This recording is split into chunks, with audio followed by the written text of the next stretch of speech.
Assalomu alaykum, hurmatli obunachilar. Gruppamizdagilar Qirg'izistondan o'shdan bitta akamiz nabor buyurtma qildi. Akasiga podarka qiladigan katta nabor qilib berdik. Yana chiroyli, xudo xolasa zo'r bo'ldi.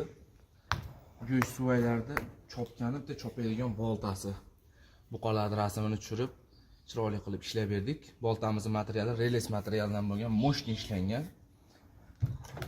To'rtta qossob pichog'i bo'ldi. Bitta chopqisi bo'ldi. Go'sht suvaylar chopgani. Qirg'izistonning bayrog'ini tushirib chiroyli qilib berdik. Orqasiga mana Sanjarbek akaga ukasidan esdalik uchun deb chiroyli qilib yozib berdik. Chopqimiz ham juda chiroyli ishlangan. Yorma materialdan bo'lgan. Reles materialdan ishlangan, yorma qilib ishlaganmiz. Bitta bo'g'izlaydigan pichog'i. Pichoqlarga ham Qirg'izistonning bayrog'ini tushirib, gullarni qilib juda chiroyli qilib ishlab berdik. Bularda hozir reaksiyalarini sinab ko'ramiz. Bismillahirrohmanirrohim. Bo'g'izlaydigan pichog'i.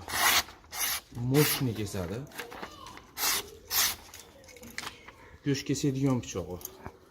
Go'shtlar kesaverasidan 1 kilo, 10 kilo, 100 kilo. Bemalol katta mollarni go'shtlarini kesib chiroyli qilib ko'rsatishingiz mumkin. Bitta xochniy pichog'i bo'ldi. Bu xochniy pichog'ini Lezvas Textilit betlarini chiroyli qilib nabor qilib ishlaganmiz. Toza qalaylardan foydalanganmiz. Bunga ham chiroyli qilib yozib berdik. Kimga shunaqa chiroyli xizmatlar kerak bo'lsa, bemalol murojaat qilishingiz mumkin. Endi bu pichog'imizni bir mana akalashiga sinab ko'ramiz. Kimga shunaqa chiroyli xizmatlar kerak bo'lsa, bemalol murojaat qilishingiz mumkin. Zakazimiz Telegram kanali orqali bo'ladi.